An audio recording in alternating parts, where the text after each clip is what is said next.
Guys, स्वागत है आपका लुकिज्म के एक और नए एपिसोड में, जहां पर आज हम बात करने वाले हैं कॉपी एबिलिटी इन पीटीजे यूनिवर्स। तो इस वीडियो में बात करेंगे कॉपी एबिलिटी इन होल के बारे में, मतलब कॉपी एबिलिटी कैसे काम करती है, कॉपी एबिलिटी किस बारे में है लुकिज्म और बाकी पीटीजे की मानवाज में।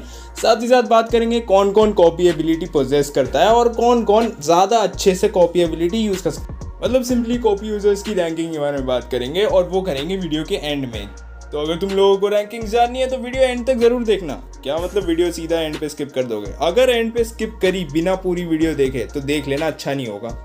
तो अगर किसी ने लुकिज्म की मानवा नहीं पड़ी है तो जाओ पहले जाके पढ़ा, उसके बाद ये वीडियो देख लेना, क्योंकि इस वीडियो में भारी भरकम स्पॉयलर्स होने वाले हैं। तो with the face follow warning और without any further ado video को स्टार्ट करते हैं। तो चलो सबसे पहले बात करते हैं कॉपी एबिलिटी कैसे काम करती है। अब देखो, कॉपी एबिलिटी तो कोई भी प्रोसेस कर सकता है, लेकिन ये 3 कंडीशंस होनी चाहिए जिसमें आप कॉपी एबिलिटी को एफिशिएंटली यूज कर सकते हो। और वो 3 कंडीशन क्या है? ओके, तो सबसे पहली कंडीशन ये है कि आपका ब्रेन इतना ज़्यादा फास्ट होना चाहिए कि वो सारी मूव्स को कॉपी कर सके, मतलब सारी मूव्स को देख के एक बारी में मेमोराइज कर सके। अब देखो, मेमोरी भी 2 टाइप की होती है, एक शॉर्ट टर्म मेमोरी, एक लॉन्ग टर्म मेमोरी। और अगर आप शॉर्ट टर्म मेमोरी पोजेस करते हो तो आप कॉपी एबिलिटी को इतने अच्छे से यूज़ नहीं कर पाओगे। उसके लिए आपको चाहिए होगी photographic memory, which is long term memory, एक तरह से कि आप एक बार जो देखते हो वो कभी नहीं भूलते। और ये चीज़ बहुत कम लोग ही पोजेस करते हैं। जिन लोगों ने सूट्स देखा है उन लोगों को पता ही होगा कि माइक रॉस के पास भी फोटोग्राफिक मेमोरी थी, और इसीलिए मतलब खैर वो फाइटिंग से रिलेटेड कुछ है नहीं उसमें, लेकिन स्टिल मैंने तुम्हें बता दिया है, अगर तुम्हें रिलेट करना हो तो तुम उस कैरेक्टर से रिलेट कर सकते हो। तो आपके पास एटलीस्ट फोटोग्राफिक मेमोरी होनी चाहिए ताकि आप उन मूव्स को याद रख सको। और तीसरा और सबसे इम्पॉर्टेंट, आपकी बॉडी, मतलब आपके पास एक अच्छा फिजिक होना चाहिए ताकि आप उन मूव्स को अच्छे से इमिटेट कर पाओ। क्योंकि अगर आपके पास एक अच्छा फिजिक नहीं है तो आप उन कॉपीड मूव्स को इमिटेट नहीं कर पाओगे। अगर एक पतले सीगड़े इंसान को मैं बोल दूं कि क्योकुशिन कराटे यूज करे तो वो नहीं कर सकता है। अगर मैं उसको बोल दूं कि किक्स यूज करे, मतलब टाइकोंडो किक्स यूज करे, तो वो भी नहीं कर सकता है, क्योंकि आपको फिजिक भी उस हिसाब की चाहिए कि अगर आप किसी एनिमी से लड़ रहे हो तो उसको डर लगना चाहिए आपसे कि आपके पास वो चीज़ें हैं जो उसके पास नहीं है। और अगर वो कोई भी मूव यूज़ करेगा तो आप उसको झट से कॉपी करके उसी पे वापस यूज़ करोगे। ये नहीं कि वहाँ पे जा रहे हो फाइट के अंदर, तुम पतले सीगड़े से हो, कुछ कॉपी कर सकते हो लेकिन कोई फ़ायदा नहीं है, क्योंकि एनिमी को तो डैमेज पहुँचेगा नहीं और तुम्हारा ऑरा माइनस में चला जाए। तो कॉपी एबिलिटी पीटीजे की यूनिवर्स में बहुत ही स्पेशल एबिलिटी मानी जाती है, और सारी मानवास को मिला के भी बहुत ही कम लोग पोजेस करते हैं ये कॉपी एबिलिटी। और जितने भी लोग पोजेस करते हैं या तो वो सारे 30 मार खाए या फिर अभी वो धीरे धीरे सीख रहे हैं। और मुझे नहीं लगता 1-2 जनों के अलावा ज़्यादा कोई ऐसा बंदा है जो कि सीखने के प्रोसेस में है। वरना लुकिज्म या फिर और किसी मानवा की बात करूँ तो ये साले पैदा होते ही लड़ना शुरू कर देते हैं। ओके, इससे पहले तुम लोग मुझे गालियाँ देना शुरू कर दो, चलो कॉपियर्स के बारे में बात करते हैं। ओके, तो सबसे पहले बात करते हैं हमारे बिग डैनियल की। तो नंबर 1 पर आता है हमारा बिग डैनियल, और तुम इसको मौत या फिर राक्षस के नाम से भी जानते होगे। जब भी ये आता है तब ये सबको पेल के जाता है, और ये इसीलिए क्योंकि इस बंदे ने सारी मूव्स परफेक्टली कॉपी कर रखी हैं और इस बंदे के पास परफेक्ट बॉडी भी है। ओके, तो याद करो मैंने तुम्हें क्या बताया था कि तुम्हें कॉपी मूव्स को इमिटेट करने के लिए, परफेक्टली इमिटेट करने के लिए एक अच्छा फिजिक चाहिए। लेकिन इस बंदे के पास अच्छा फिजिक ही नहीं, इस बंदे के पास परफेक्ट बॉडी है। पूरे लुकिज्म की मानवा के अंदर सिर्फ यही एक ऐसा बंदा है जिसके पास परफेक्ट बॉडी है। इवन हमारे गन के पास भी परफेक्ट बॉडी नहीं है, लेकिन इस बंदे के पास परफेक्ट बॉडी है।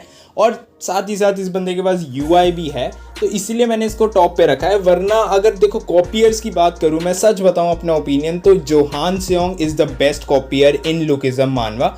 लेकिन याद करो मैंने तुम्हें क्या बोला था कि इस बंदे का दूसरा नाम मौत या फिर राक्षस भी है, क्योंकि इस बंदे के पास यूआई है। यूआई मतलब अल्ट्रा इंस्टिंक्ट, जिन भी लोगों को नहीं पता, लेकिन सारे लुकिज्म फैंस को पता ही होगा, वरना 4 मिनट से तो मेरे बकबक क्यों ही सुन रहे होगे। लेकिन खैर, मूविंग ऑन। अब बात करें अगर इस बंदे की यूआई की, तो देखो जब भी ये यूआई के अंदर आता है, ना ये लेफ्ट देखता है ना राइट देखता है, ये बस पेलना शुरू कर देता है। And he is a killing machine, क्योंकि ये हर मूव को इतने अच्छे से इमिटेट करता है कि एक बार को लोगों को कन्फ्यूजन हो जाती है कि इस बंदे ने सही में इतनी ज़्यादा ट्रेनिंग ली है कि इस बंदे को हर एक मूव पता है। तो हम सिंपली कह सकते हैं कि ये बंदा फर्स्ट पोजीशन इसलिए डिजर्व करता है क्योंकि ये बंदा काफ़ी अच्छे से कॉपी कर सकता है, और इसकी कॉपिंग स्पीड कोई भी मैच नहीं कर सकता है, सिर्फ एक कैरेक्टर को छोड़ के। और इसकी कॉपिंग जीनियस एबिलिटी भी वो बंदा मैच कर सकता है, जिसके बारे में हम इसके बाद बात करने वाले हैं। तो मैं जानता हूँ ये सुन के तुम में से बहुत से लोग समझ गए होंगे कि नंबर 2 पर कौन आने वाला है। तो नंबर 2 पर आने वाला है जोहान सेओंग। अब देखो, जिन लोगों को नहीं पता जोहान सेओंग के बारे में, तो जोहान सेओंग एक प्रोडिजी है जो कि एक बहुत ही वीक ब्लड लाइन से आता है, जबकि इसके फादर का हमें कोई अता पता नहीं है। लेकिन अभी तक फिलहाल यही पता है कि इसकी ब्लड लाइन में और कोई नहीं है इसके अलावा फाइटर, और स्टिल इसके पास कॉपिंग एबिलिटी है। नहीं पता कैसे है, लेकिन इसके पास है। और इसको लुकिज्म की मानवा का जीनियस भी बोला जाता है। साथ ही साथ इसको लेजेंड बोला जाता है क्वेस्टिज्म की मानवा में, क्योंकि ये वहां पर सबसे ज्यादा पावरफुल कैरेक्टर था। सबसे ज्यादा पावरफुल का मतलब सबसे ज्यादा, इवन ओजी डैनियल से भी। ओके, तो अब तुम में से बहुत से लोग ये सोच रहे होंगे कि मैंने इसको नंबर 2 पर क्यों रखा है, जबकि ओजी डैनियल नंबर 2 पे आना चाहिए। लेकिन नहीं, ऐसा नहीं है। तो देखो, सबसे पहले मैं बात करता हूँ कि इसको नंबर 2 पे रखने का रीजन क्या है। तो सबसे बड़ा रीजन इसको नंबर 2 पे रखने का ये है कि ये यूआई डैनियल को कॉपी कर सकता है। और नहीं, मैं इस बारे में बात नहीं कर रहा हूँ कि वो उसकी मूव्स कॉपी कर सकता है, लेकिन उसकी फॉर्म कॉपी कर सकता है। और ऐसा हमने शायद ही लुकिज्म या फिर किसी और पीटीजे की मानवा में ये पहले देखा है, क्योंकि सिर्फ जोहान सेओंग एक ऐसा कैरेक्टर है जो कि उसके पास खुद की यूआई नहीं है, लेकिन वो 10 सेकंड के लिए ऐसी फॉर्म ले सकता है विच इज भयंकर देन यूआई। मतलब वो भी 10 सेकंड के लिए मौत बन सकता है। मैंने जोहान सेओंग को नंबर 2 पे इसलिए भी रखा है क्योंकि इस बंदे को मैनेजर किम ने भी रिकॉग्नाइज करा हुआ है। मैनेजर किम बहुत बार इस बंदे को जीनियस बोल के बुला चुके हैं। और जीनियस का मतलब ये नहीं होता है कि सिर्फ ये कॉपी कर सकता है दूसरों की मूव, ये उन कॉपी मूव्स के कॉम्बिनेशंस भी बना सकता है, वो भी अलग अलग अनप्रिडिक्टेबल कॉम्बिनेशन, जो कि इसके अलावा शायद सिर्फ ओजी डैनियल ही कर सकता है, बिग डैनियल नहीं कर सकता है। वो यूआई में जाने के बाद सिर्फ पेलना शुरू करता है और एक बार तभी रुकता है जब वो सबको पेल देता है।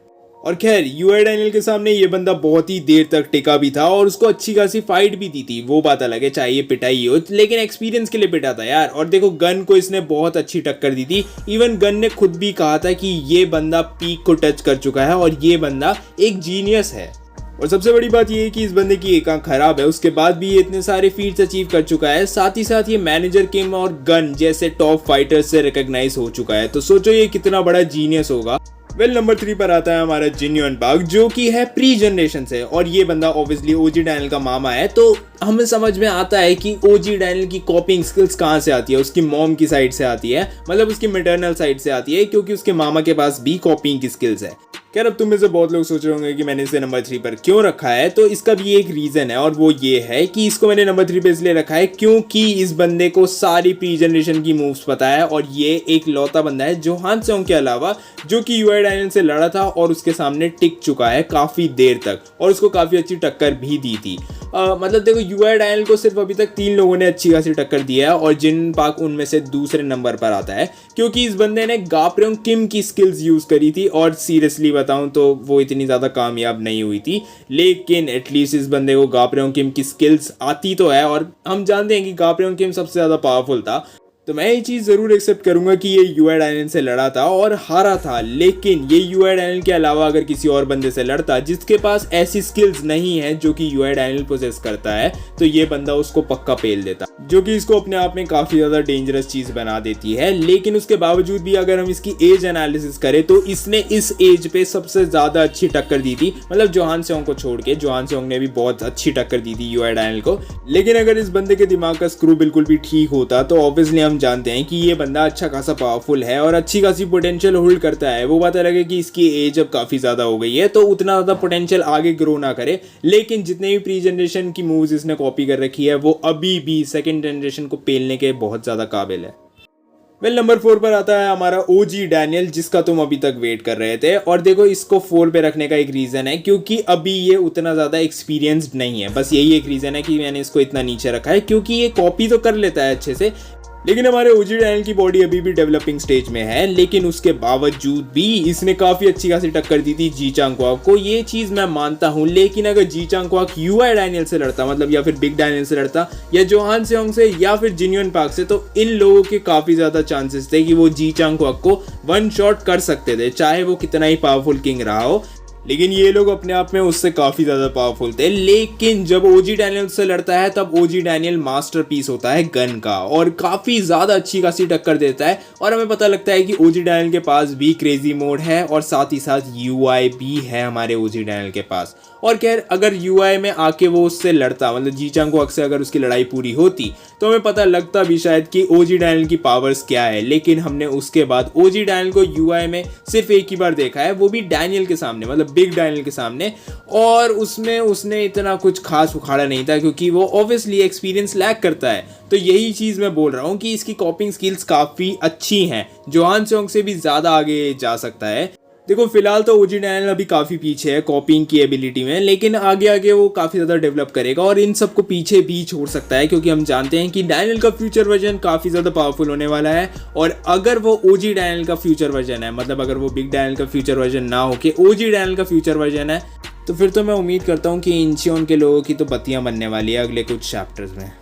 ओके, तो नंबर 5 पर आता है सुएन किम, जो कि क्वेस्टिज्म मानवा का मेन कैरेक्टर है। अब देखो जिन लोगों ने क्वेस्टिज्म मानवा नहीं पढ़ी उन लोगों के लिए मैं बता दूं कि इस बंदे के पास सिस्टम की पावर्स है, मतलब इस बंदे के पास एक सिस्टम है जो कि इसको क्वेस्ट देता है और उन क्वेस्ट को कंप्लीट करने पे इसको कार्ड्स मिलते हैं और ये उन कार्ड्स को यूज करके काफी ज्यादा पावरफुल हो जाता है और ये उस मानवा का ओवर पावर कैरेक्टर है। लेकिन हम बात करने वाले हैं इसकी कॉपिंग एबिलिटी के बारे में। तो इस बंदे के पास एक कार्ड है जिसका नाम है लोड, तो ये उससे किसी भी बंदे की 3 एबिलिटीज लोड कर सकता है और उनकी एक तरह से कॉपी कर सकता है। मेनली इसके पास कॉपिंग स्किल नहीं है, मान सकते हो कि वो कार्ड यूज करके ये उनकी 3 स्किल्स कॉपी कर सकता है, कोई भी 3 स्किल्स या फिर कोई भी 3 टेक्निक्स। अब याद रखना यहाँ पर कोई भी 3 स्किल्स या फिर कोई भी 3 टेक्निक या फिर कोई भी 3 मार्शल आर्ट्स, कुछ भी हो सकता है इन तीनों में से। और इसके पास जो सिस्टम है वो मेक श्योर करता है कि उन तीनों में से ये जो भी यूज करे वो परफेक्ट हिट हो, मतलब ये परफेक्टली उन्हें इमिटेट कर सके, तो कोई चांस ही नहीं बनता गलती करने का। तो लेकिन फिर भी सबसे बड़ा डिसएडवांटेज इसका ये है कि ये एक टाइम पे सिर्फ 3 स्किल्स, 3 टेक्निक्स या फिर 3 मार्शल आर्ट्स ही कॉपी कर सकता है। हमारे ओजी डैनियल की तरह ये नहीं कि एकदम जेम्स ली हो तो अगले टाइम पे टेसुमा बन जाओ और अगले टाइम पे जोहान सेओंग को कॉपी कर लो,